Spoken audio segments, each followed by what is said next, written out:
Anyone remember voting for the World Health Organization to take control of our lives? No, me neither. And yet here we are, teetering on the brink of joining most of the countries of the world in surrendering our national sovereignty under the terms of a proposed new pandemic treaty. Once British ink is dry on the necessary paperwork, we and most of the rest of the billions living on planet Earth will, in the event of another pandemic, take our instructions not from politicians we actually voted for and could, hypothetically at least, have the option of getting rid of, but from the unelected, faceless bureaucrats of the WHO. This is no conspiracy theory, by the way, no tin hats required. This is real and happening now. And a whole lot of people would rather you weren't paying attention. The WHO is a fabulously wealthy offshoot of the United Nations. It has its head office in Geneva and is presently headed by Ethiopian-born Tedros Adhanom Ghebreyesus. Know much about him? No, nor me. He and it are funded by 194 member states and also by donations from private entities. As things stand, most of its money comes from the United States of America, from communist China, and from computer salesman and international man of mystery Bill Gates. Let us remember that for the past 2 years, the WHO has loudly celebrated the approach taken by China to the handling of COVID-19. Even now, as tens or perhaps hundreds of millions of Chinese citizens remain locked in their homes in scores of cities across that country, and after unknown numbers have died in those circumstances, including some who committed suicide by leaping to their deaths from their tower block imprisonment, the WHO continues to applaud the tactics of the Chinese Communist Party that is its benefactor. For his own part, Bill Gates, who struggles even to control viruses in the software sold by Microsoft, is on record admiring the draconian approach taken by Australia, to the extent that he has said that, in his opinion, the world would have had greater success in eliminating the disease, the one that more than likely leaked from a lab in China, if only more nations had followed the Australian model, locked everyone down and sought zero COVID. Now we in Great Britain, without so much as a by your leave from our leaders, and along with around 95% of the world's population, must contemplate a future in which decisions about what we will be ordered to do in the face of another pandemic will be taken by the unelected, unaccountable bureaucrats of the Chinese Communist Party worshipping WHO under the unseemly influence of a tech billionaire with no more qualifications in the fields of medicine and disease control than I have. It's worth remembering that President Donald Trump insisted on divorce from the WHO on the grounds that it was too close to China, only for President Biden to remarry them again in 2021. All of that is history, however. In a matter of days, the World Health Assembly will meet in Geneva for a vote on the treaty. The target date for final ratification is in May 2024, but by then the power grab will have long been completed. Amendments written into the proposed treaty by the re-enamoured Biden administration will see 194 nations cede sovereignty over national health care decisions to the WHO. The WHO would thereby have decision-making power over and above our own government and every other government. Consider this.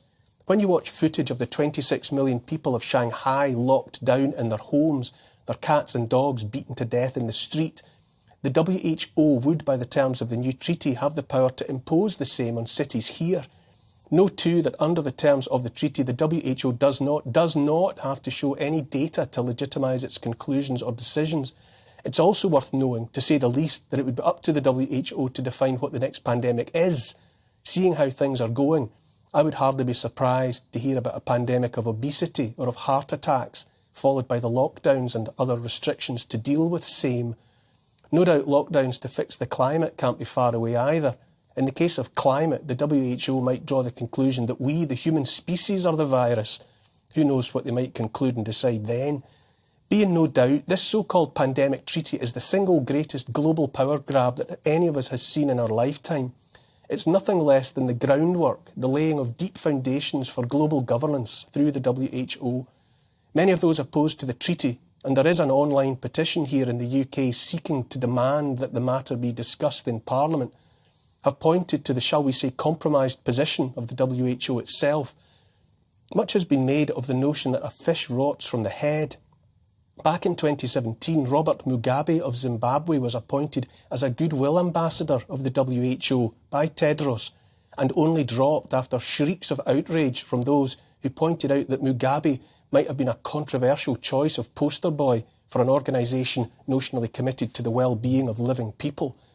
A glance at the 34-member executive board of the WHO reveals seats occupied by such human rights luminaries as Syria and East Timor, among others. And remember all the time the links the WHO has with communist China, a state with more human rights abuses under its belt than any decent human being might want to contemplate.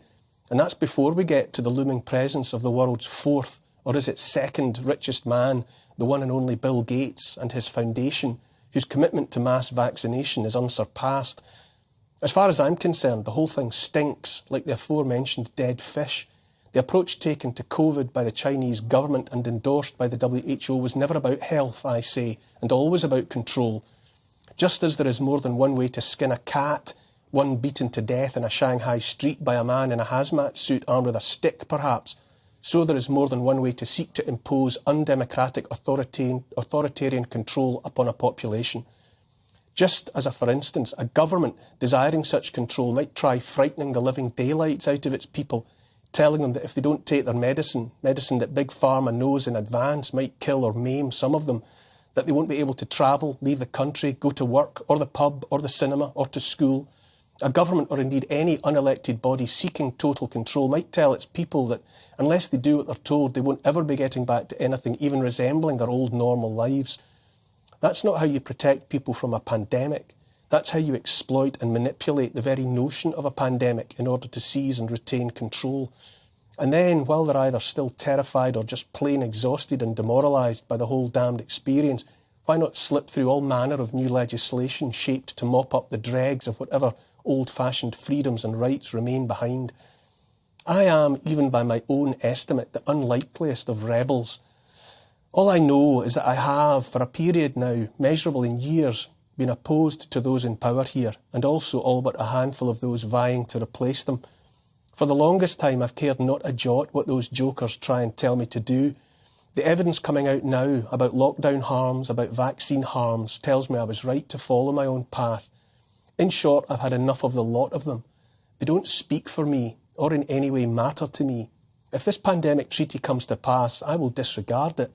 I'll ignore any future lockdown ordained by any power. I'll take no mandated vaccine, not while I have breath in my body. The WHO and all its little wizards can take a running jump.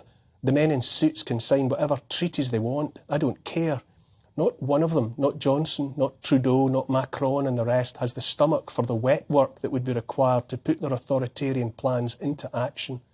We owe it to ourselves, perhaps we even owe it to them, to tell them that they're living in a fantasy world of their own creation and that we want none of it. Let them have the gall to seek to sign away our freedoms in such a high-handed manner this month or in 2024. I, for one, am not playing along. As Patrick McGowan's character said in The Prisoner, I'm not a number, I'm a free man.